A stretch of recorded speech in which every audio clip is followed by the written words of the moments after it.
kaedah turun daripada sujud ketika kita berada di dalam keadaan i'tidal. Kerana ada satu isu yang berlaku baru-baru ni, orang sebut bila seseorang itu, yakni musalli, orang yang sembahyang, bila dia turun daripada dia i'tidal kepada sujud dengan mendahulukan kedua tangannya, itu adalah golongan siapa? Geng-geng W.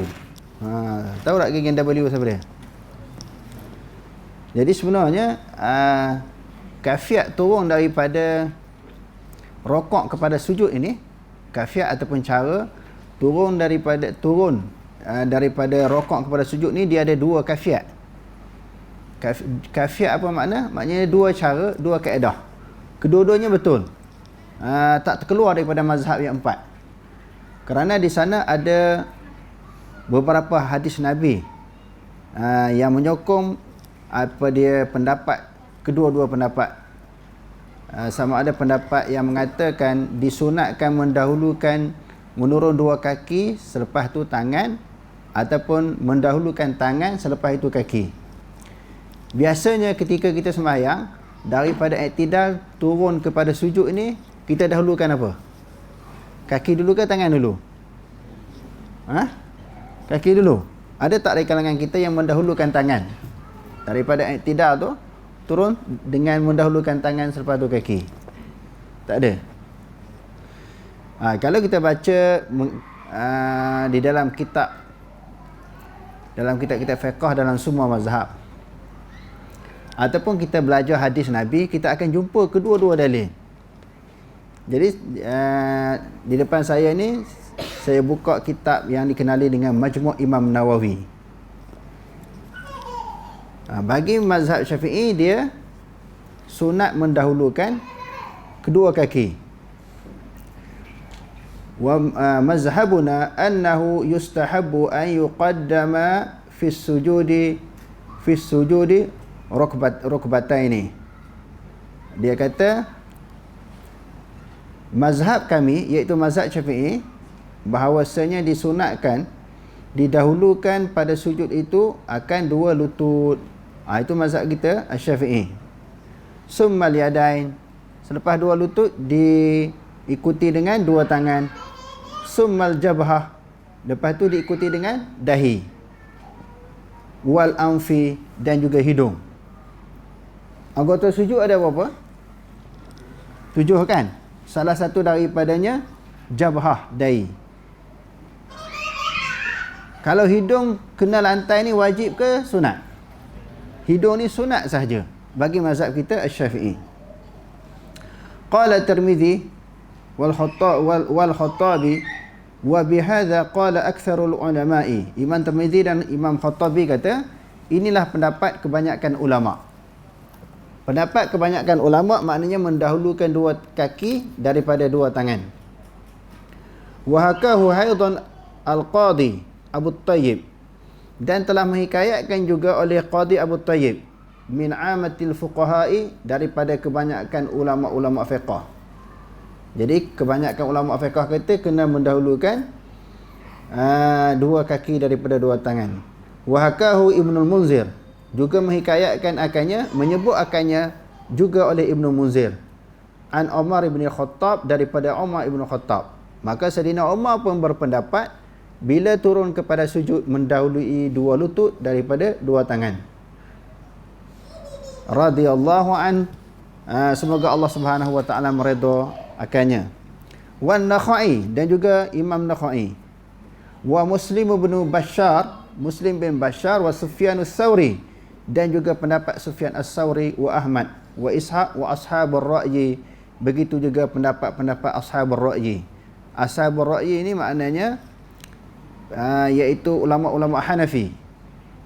Diitlakkan ulama Hanafi. Qala wa bihi aqulu. Jadi Imam Nawawi kata, inilah merupakan juga pegangan aku. Pegangan aku maknanya sunat mendahulukan dua kaki daripada dua tangan ketika turun kepada sujud. Qala Auza'i wa Malik. Adapun pendapat Imam Auza'i pula dan juga Imam Malik, yuqaddamu yadaihi, hendaklah seseorang itu, dia kata didahulukan akan dua tangan, ala rukbatai, di atas dua lutut. Maka pendapat Imam Malik dan juga Imam Auza'i didahulukan dua tangan. Didahulukan dua tangan daripada dua lutut. Wahya riwayatun an Ahmad, dan juga satu riwayat daripada Imam Ahmad. Tengok ramai juga. Imam Auza'i, Imam Malik, dan juga salah satu pendapat Imam Ahmad bin Hanbal. Kalau Imam Malik, guru kepada Imam Syafi'i. Kalau Imam Ahmad bin Hanbal, anak murid pula kepada Imam Syafi'i.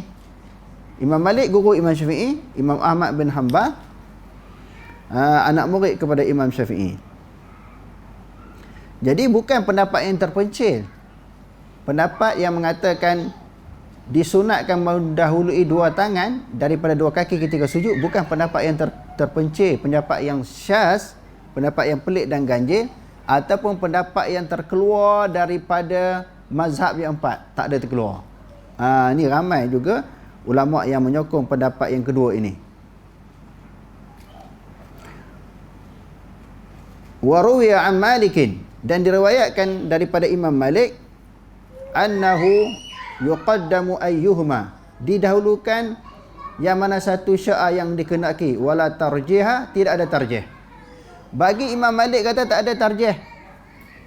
Nak kata kuat turun kok kaki dulu ke, ataupun kuat tangan dulu ke, tak ada tarjih. Maka tak boleh kita nak keras, mesti sunat turun dua kaki dulu. Tak, Imam Malik kata tak ada tarjih dalam masalah ini. Sebab keduanya kuat, kedua-dua dalilnya kuat, masing-masing ada hadis. Dia kata wala tarjiha, wahtaja liman qala bi taqdimil yadain bi ahaditha, dan telah mengemukakan dalil dan hujah bagi golongan yang mengatakan sunat mendahului dua tangan dengan beberapa hadis. Maknanya banyak hadis. Mereka juga mengemukakan banyak hadis tentang sunat mendahulukan tangan daripada kaki ketika turun kepada sujud.